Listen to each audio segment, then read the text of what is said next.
자, 물질대사와 효소, 이게 가장 큰 제목이에요. 자, 물질대사와 효소에 대해서 배우는데, 자, 그러면 물질대사가 뭔지 먼저 한번 배워볼까요? 물질대사. 자, 대사라고 하는 것은 있지, 쉽게. 자, 우리 몸 안에서 일어나는 활동들이 모두 대사예요. 자, 그래서 호흡하고 밥을 먹고 소화시키고 그리고 또 우리 오줌을 만들어서 배설을 하고 이런 것들. 이런 게 전부 대사란 말이야. 자, 지금 무슨 얘기냐면 생명체 내에서 일어나는 모든 화학 반응이에요. 화학 반응. 자, 생명체 내에서 일어나는 화학 반응을 우리는 물질 대사라고 부르면 돼.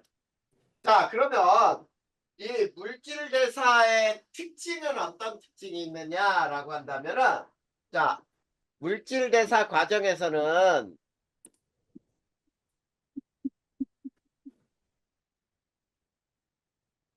반드시 에너지 출입이 생겨요. 에너지 출입이 생긴다.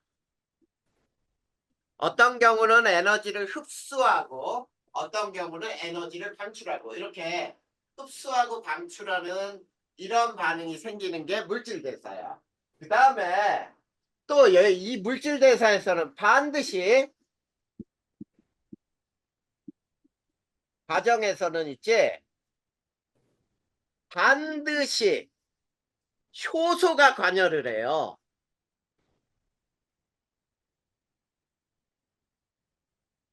이게 특징이야. 체내에서 일어나는 이 반응에서는.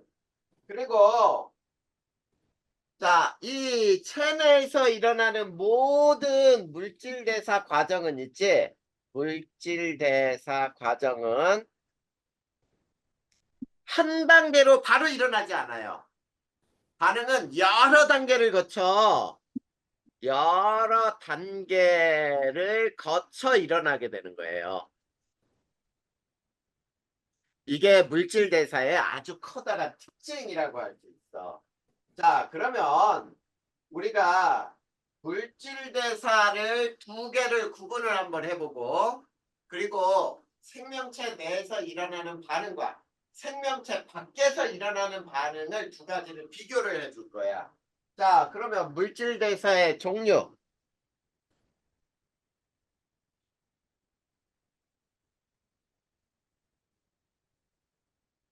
자, 물질대사의 구분이에요, 구분. 자, 거기에는 두 가지가 있어. 어떤 게 있냐면, 자, 첫 번째는 동화작용.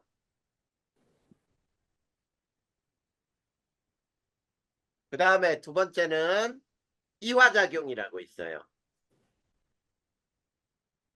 자, 동화작용과 이화작용은 어떤 차이가 있는지를 자, 쭉 한번 선생님이 써주면은 자, 동화작용이라고 하는 것은 저분자 물질이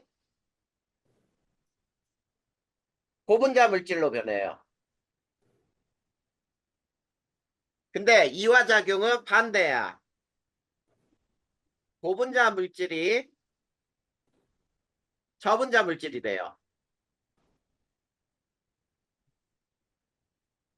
자, 이게 가장 큰 차이고, 그 다음에 두 번째는 에너지를 흡수해요. 에너지 흡수하는 반응을 우리는 뭐라고도 부르니? 이거를 흡열 반응이라고 불러. 흡열 반응. 그 다음에 이화작용은 에너지를 방출을 해요. 자, 에너지 방출하는 반응을 우리는 발열 반응이라고 불러요. 자, 우리 예전에 발열과 흡열 간단하게 들어본 적 있었지? 발열은 열을 발생하는 반응, 흡열은 열을 흡수하는 반응 이렇게 되는 거야. 그 다음에 동화작용은 자, 또 어떤 특징이 있냐면 자, 얘는 효소가 관여를 해요.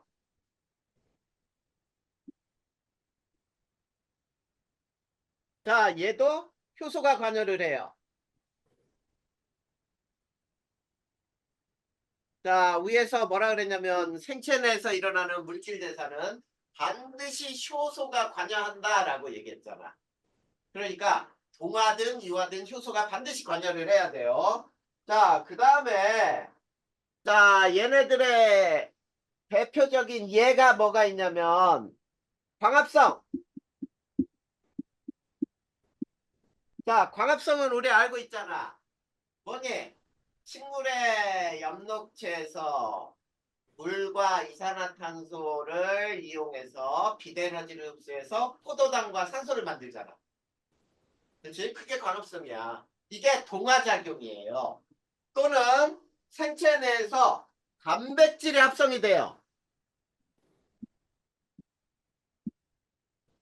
자, 우리 지난 시간에 세포 소기관 배웠는데 단백질 합성하는 소기관의 이름이 뭐였지?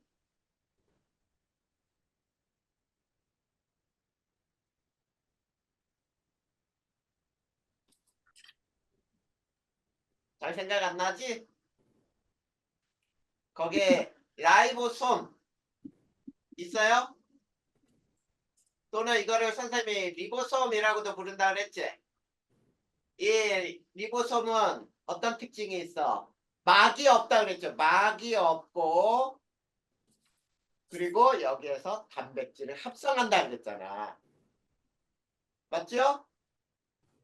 그래. 이 단백질을 합성하는 장소가 리보솜이에요. 여기에서 단백질을 합성하는 게 이게 동화작용이야. 근데 이화작용은 우리 밥 먹으면은 자, 녹말을 어떻게 치매 아밀레이스가 엿당으로 분해하고 또 엿당을 소장에서는 뭘로 분해하냐면 포도당으로 분해하잖아. 소화야, 소화. 자, 그 다음에 또 우리 몸에서 어떠냐 포도당을 분해해서 포도당을 산소하고 결합시켜서 분해하면서 생활에 필요한 에너지를 얻고 이산화탄소와 물로 분해하지요. 그게 세포호흡이잖아. 자, 이런 것들은 이화작용의 가장 대표적인 반응이에요. 자, 그래서 동화와 이화작용의 체내에서 일어나는 반응 외워야 되겠지. 자, 그 다음 세 번째. 물질대사와 생체 밖에서 일어나는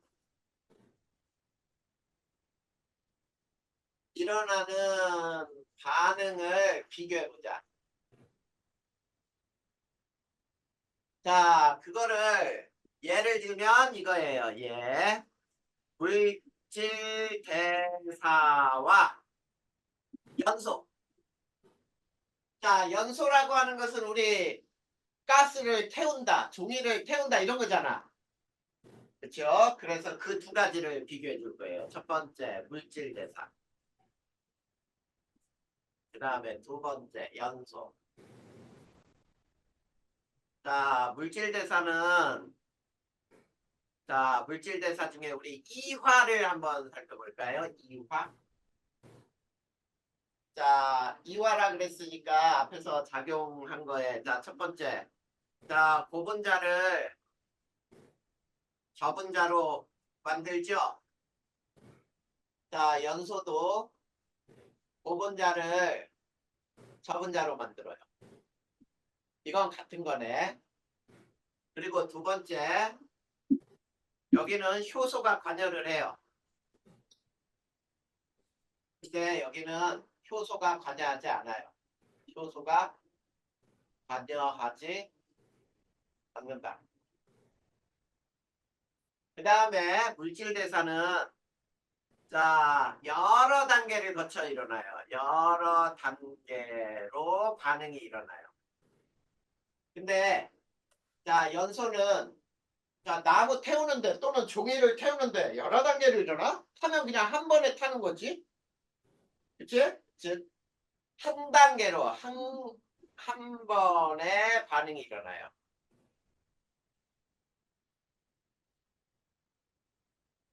자, 한 번에 반응이 진행되고 그러다 보니까 에너지는 소량씩 여러 단계로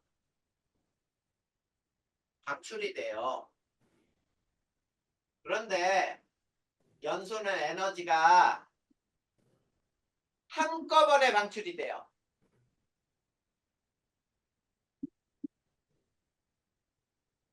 자, 그래서 우리 몸 안에서 만약에 일어나는 반응이 연소처럼 여러 단계를 거치지 않고 한꺼번에 반응이 일어난다고 해봐. 이때 열이 어마어마하게 발생하겠지. 그럼 세포들이 이 열을 감당할 수가 없겠죠. 그러면 세포가 죽는 거야. 타 죽는 거지. 그런데 다행스럽게 우리 몸에서 일어나는 반응은 여러 단계로 에너지가 소량씩 방출이 된단 말이야. 이해됐니? 그리고 자, 얘는 효소가 작용하기 때문에 자, 체온 부근에서 반응이 일어나요. 그러니까 낮은 온도에서 반응이 일어난다는 얘기야. 그런데 연소는 매우 높은 온도에서 반응이 일어나요. 자, 400도씨 이상. 자, 이게 바로 물질 대사, 즉 체내에서 일어나는 반응과 체내 밖에서 일어나는 반응의 차이점이야. 알겠지? 자, 그렇다면 이제 우리가 물질 대사가 뭐고 이걸 배웠단 말이야. 그런데 여기 물질 대사에서는 반드시 효소가 관여한다. 그러면 효소라는 게 뭐냐? 이걸 배워야 되겠지. 자, 그래서 효소의 작용과 활용이라는 걸 배울 거예요.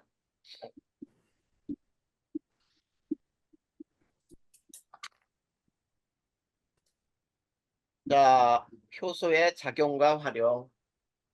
자, 첫 번째. 효소의 기능은 어떤 기능이 있는지 요거부터 한번 볼까요? 효소의 기능. 그 중에 활성화 에너지라고 하는 것이 있어요. 활성화 에너지. 자, 활성화 에너지라고 하는 건 뭐냐면 있지?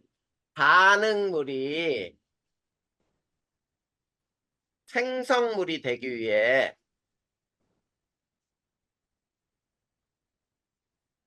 필요한 최소의 에너지를 말하는 거예요.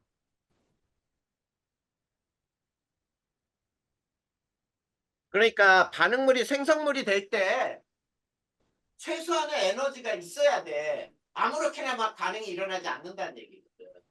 자, 그랬을 때, 자, 우리 에너지 그림을 한번 선생님이 그려보면, 자, 요게 에너지고, 요게 반응 시간이라고 해보자. 그럴 때, 자, 이게 반응물, 그 다음에 요게 생성물. 그랬을 때, 여기에서 반응물이 생성물이 되기 위해서 여기에 반응물에 쇠구슬이 하나 있다고 해봐, 쇠구슬. 자, 이 쇠구슬을 생성물 쪽으로 넘기기 위해서는 얘를 꼭대기까지 최소한 올라가야지, 여기까지. 맞니? 그래야 넘어갈 수 있잖아. 근데 우리 자 중학교 과정에서 요만큼의 언덕을 넘기 위한 요 에너지, 위치 에너지가 필요하겠죠? 그치? 요만큼의 에너지를 줘서 올려보내야 이제 넘어갈 수도 있고 또 다시 뒤돌아올 수도 있잖아. 그렇지만 저 정도의 에너지는 있어야 최소한 넘어갈 수 있다 이런 얘기지. 그 중간에 걸치면은 넘어갈 수가 없잖아. 맞니? 이거를 우리가 EA라고 표시를 해요. EA. 그래 놓고 활성화 에너지라고 부르는 거야. 자, 그랬을 때 우리 요거를 이렇게 한번 해볼까요? 자, 요 그림에 활성화 에너지 언덕이 이렇게 언덕이 크다. 그 다음에 활성화 에너지 요 언덕이 이렇게 낮다라고 한번 해봐. 그럼 니네 저 세 개의 흰색, 노란색, 초록색 그림 중에 제일 넘어가기 쉬운 언덕이 누구겠니? 그렇지. 노란색 언덕이 제일 넘어가기 쉽지. 굉장히 적은 에너지만으로도 반응물이 생성물이 후딱 될 수 있잖아. 그러면 저 활성화 에너지가 크면은 반응이 잘 일어나 안 일어나? 이 A가 크면 또는 높으면 이 A가 높으면 잘 일어날까요?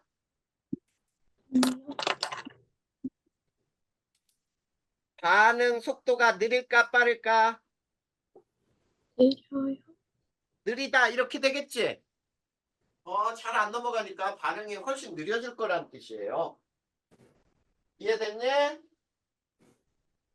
자, 그리고 두 번째 이 A가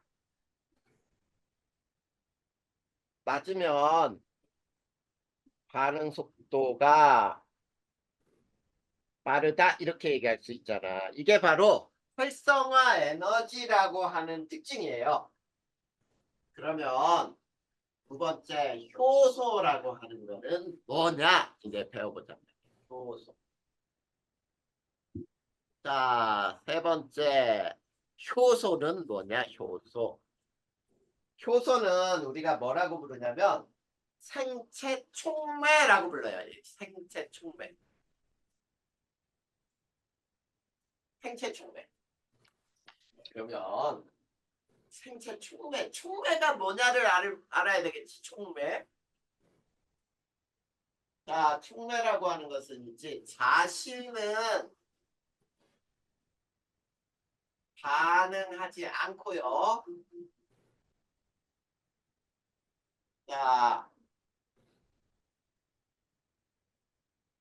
반응을 도와주는 물질이에요.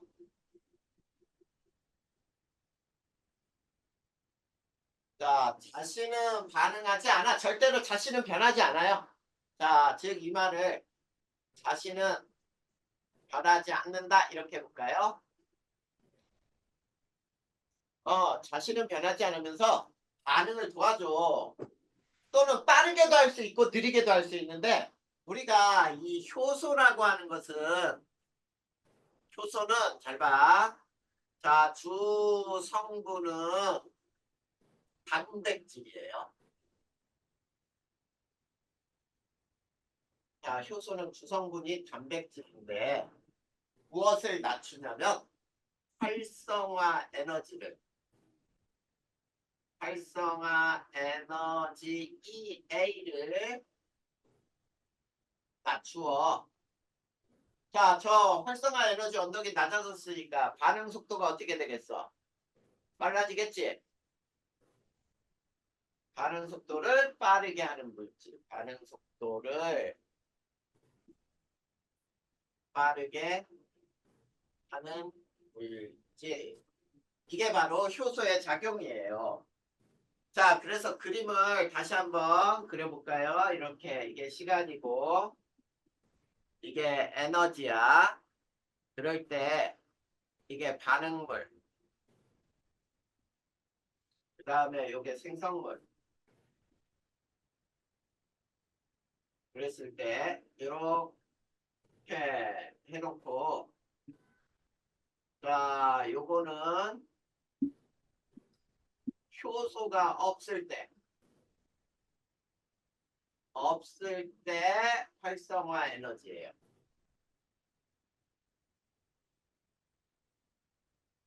그런데 여기에서 이제 효소가 작용을 하면 이렇게 돼. 자, 요 언덕은 효소가 있을 때 활성화 에너지 이렇게 따질 수 있는 거야. 그러니까 효소가 작용하면 활성화 에너지 자체가 감소하는구나 이런 얘기지. 활성화 에너지 자체가 작아져요. 그러면은 그 언덕을 더 쉽게 넘어갈 수 있구나 이런 뜻이 되는 거지. 자, 이게 바로 물질대사에서 효소가 작용하는 방법이에요. 그러면 우리가 효소의 특징을 한번 살펴볼까요? 자, 효소의 기능을 살펴봤고요. 이제 효소의 특징.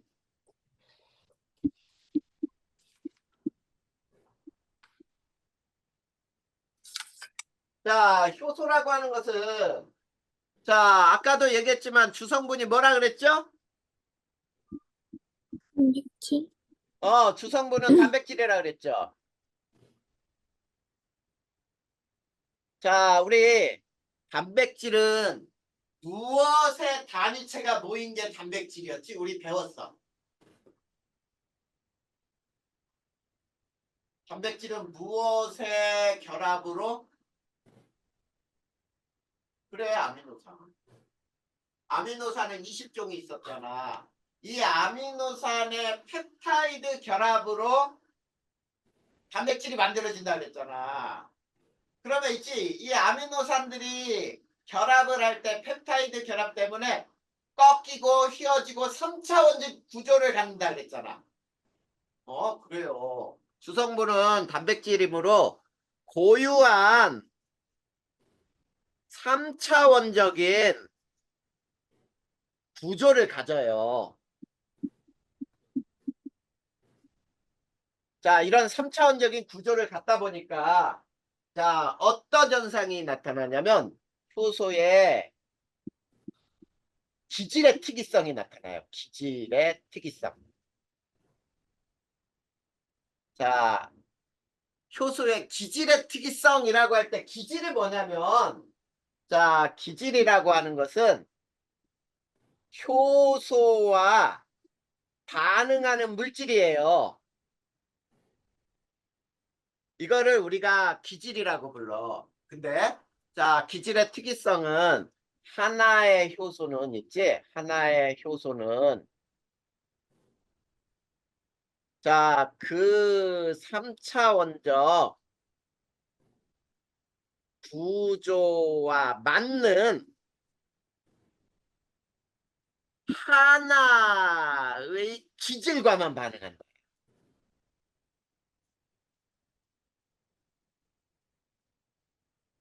이걸 기질의 특이성이라고 불러요.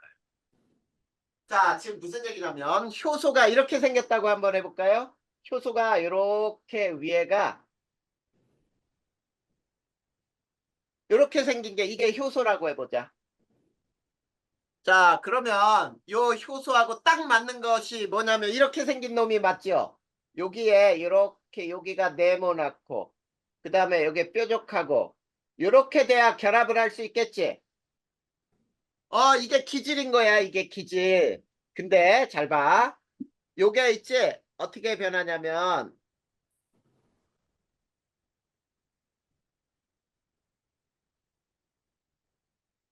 자, 요건 변함이 없죠? 맞니? 자, 효소는 촉매라 그랬잖아. 촉매는 자신은 변하지 않아요. 자, 변하지 않으니까 요거 그대로 있고 얘가 어떻게 변했냐면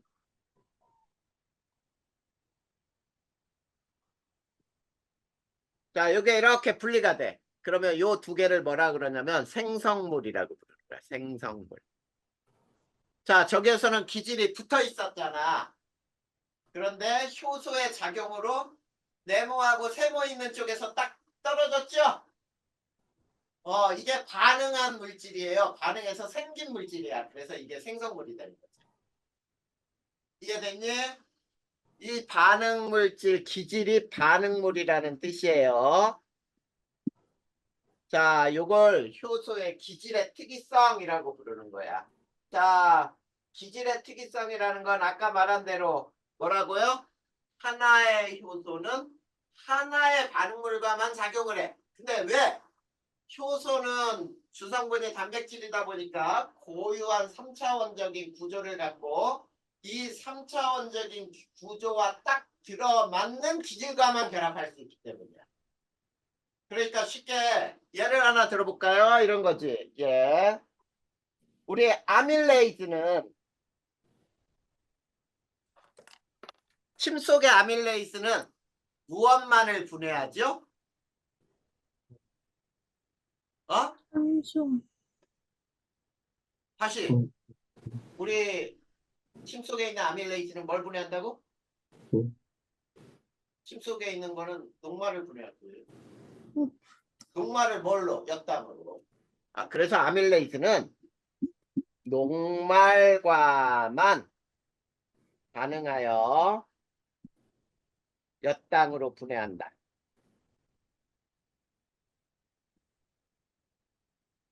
만약에 아밀레이스가 만약에 단백질까지 분해한다 그러면 우리가 고기를 막 씻고 있는데도 분해가 돼야 돼. 근데 단백질은 절대 분해하지 않아요. 아밀레이스. 녹말만 분해하더라. 알겠니? 됐나요? 요거를 우리는 효소의 기질의 특이성이라고 부르는 거고. 그 다음에 두 번째, 효소의 재사용. 자, 효소는 재사용 가능할까? 불가능할까? 사용 가능하겠지. 효소는 재사용이 가능하다. 왜? 자신은 변해, 안 변해요? 변하지 않으므로. 이런 얘기예요.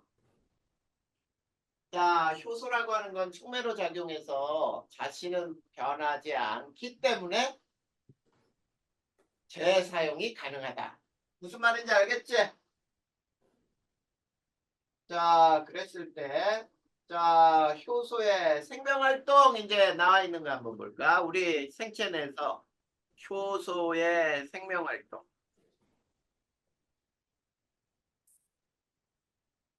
자, 우리 생체 내에서 모든 반응은 효소가 작용한다 그랬잖아. 자, 그래서 이렇게 되는 거죠. 생체 내의 모든 반응에 다양하게 관여한다.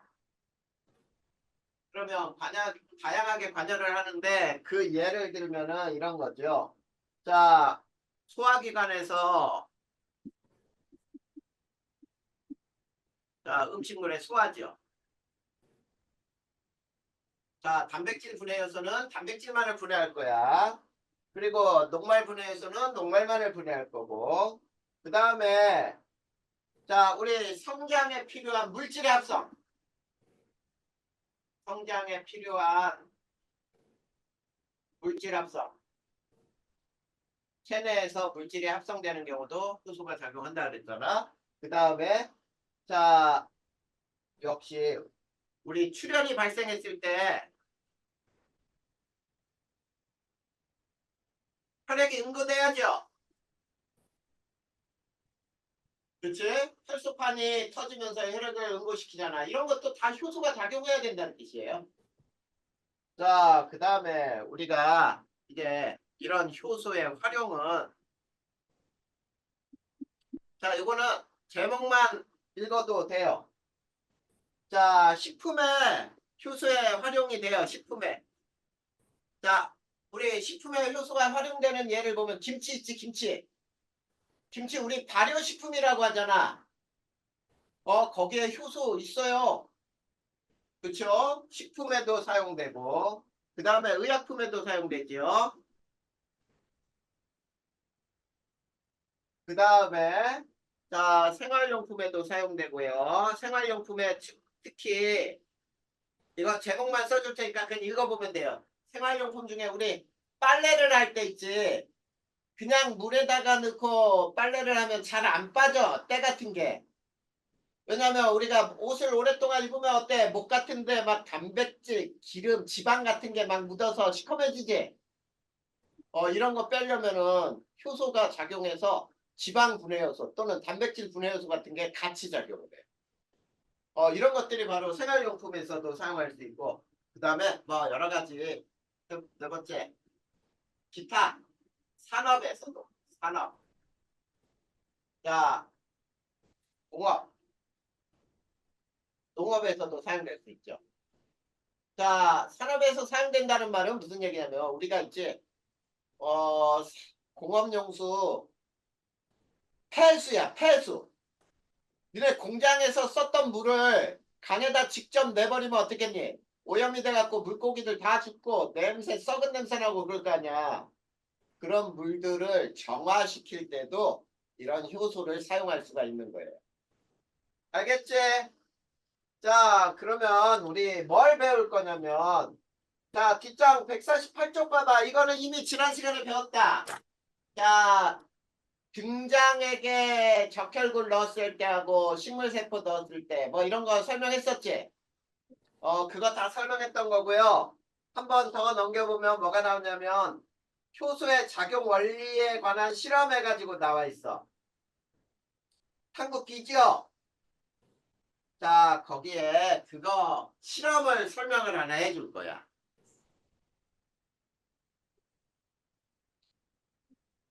자, 효소의 특징에 실험. 효소의 특징을 알아보기 위해서.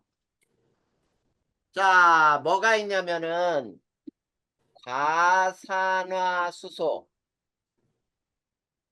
분해 효소가 있어요.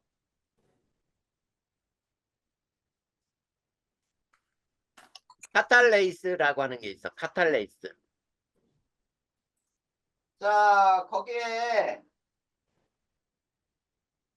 자, 거기에 카탈레이스라는 말이 어디 나와 있나? 안 나와 있나?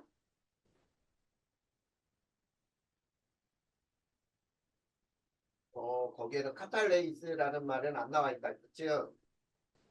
자, 요거를 선생님이 그냥 요거 카탈레이스 이 실험도 하나 알아도 이 효소 과산화수소 분해 요소라고 불러요. 그래서 어떻게 해야 되냐면 과산화수소를 카탈레이스가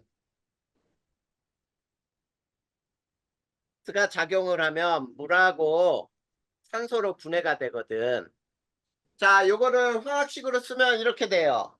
이 H2O2 액체였는데 이놈이 H2OL과 산소 O2 기체가 돼요.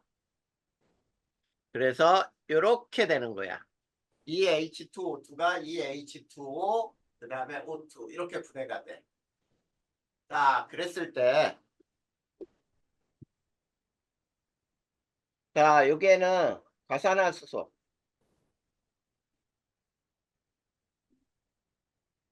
자, A야. 그랬더니 기포가 뭐 이게 기포가 3개 발생했다고 그래. 자, 여기에는 생감자 조각. B. 그랬더니 기포가 많이 났어요. 이게 기포야, 기포.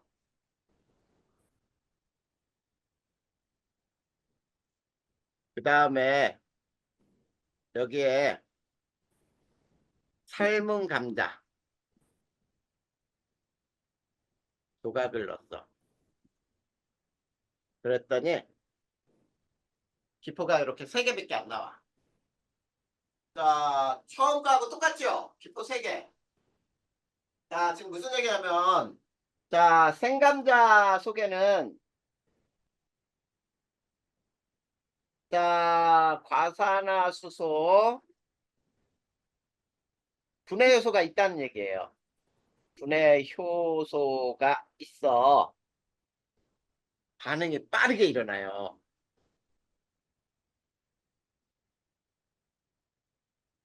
반응이 빠르게 진행되면서 산소가 발생을 하는 거야. 그런데 자, 삶은 감자에서는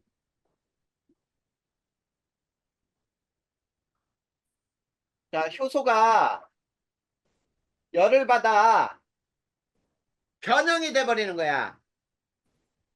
열을 받아 변형되기 때문에 자, 변형이 됐으니까 3차원적 구조가 망가졌죠. 구조가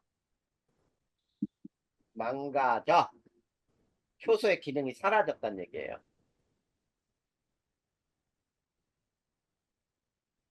그래서 효소로 작용할 수가 없다 이런 얘기예요. 무슨 말인지 알겠니? 그래. 이렇게 우리가 그래서 아무것도 넣지 않았을 때 효소가 전혀 작용하지 않을 때 과산화수소는 자연적으로 분해가 돼요. 근데 아주 매우 천천히 분해되거든. 근데 생감자 조각을 넣으면 기포가 훨씬 많이 발생을 했어. 그리고 삶은 감자에서는 역시 전혀 반응이 빨라지거나 하지를 못한단 말이야. 그게 왜 그러냐면 효소가 변형되어 기능이 사라졌기 때문이야. 그리고 발생한 기포를 확인하는 방법이 있죠. 자, 발생한 기포, 이게 산소인데 확인법이 뭔가? 자, 우리 이거 중학교에서도 배웠지? 산소를 확인하는 방법은 다이나 뭐였지? 물 넣어보기. 꺼져가는 불씨를 대면 다시 살아난다. 그치? 자, 꺼져가는 불씨를 대면 다시 살아난다. 이런 얘기예요. 이게 바로 산소의 특징이야. 조연성 기체라 그래서 남이 타는 걸 도와주거든. 연소를 도와주는 물질. 이렇게 해서 우리가 카탈레이스의 역할, 즉 과산화수소 분해 효소에 대해서 알 수가 있어. 그리고 우리 그 물약으로 그 과산화수소를 생천한 곳에 바르면 하얀 거품들 막 일어나지. 뭐 이렇게 우리가 긁혔다 빨갛게 피가 나오잖아. 그럼 거기다가 과산화수소를 바르면은 막 하얀 거품이 일어나는 이유가 우리 혈액 속에도 과산화수소 분해 효소가 있어요. 그것 때문에 과산화수소가 빠르게 분해되면서 산소가 발생하는 거야. 알겠죠? 그 실험이 거기에서 진행이 됐다. 근데 자, 거기서 오른쪽 페이지 봐봐. 151쪽. 감자 대신에 거기에선 또 뭐를 썼니? 생간 조각을 썼지. 생간. 생간에도 역시 이걸 알아야 돼. 생간 조각에도 과산화수소 분해 요소가 있어요. 과산화수소 분해 요소가 있다. 요소가 있다. 감자에만 있는 게 아니고요. 이런 생간에도 과산화수소 분해 요소가 있어요. 그래서 만약에 간을 삶아버렸다. 삶은 간. 그거에는 과산화수소 분해 효소가 작용할 수 있어 없어? 없겠죠? 걔도 변형이 된단 말이야. 알겠지? 그래서 그 기포가 얼마나 발생하는지 보는 거야. 그 실험들이. 됐습니까? 자, 여기까지도 어려운 거 있니 없니? 없죠?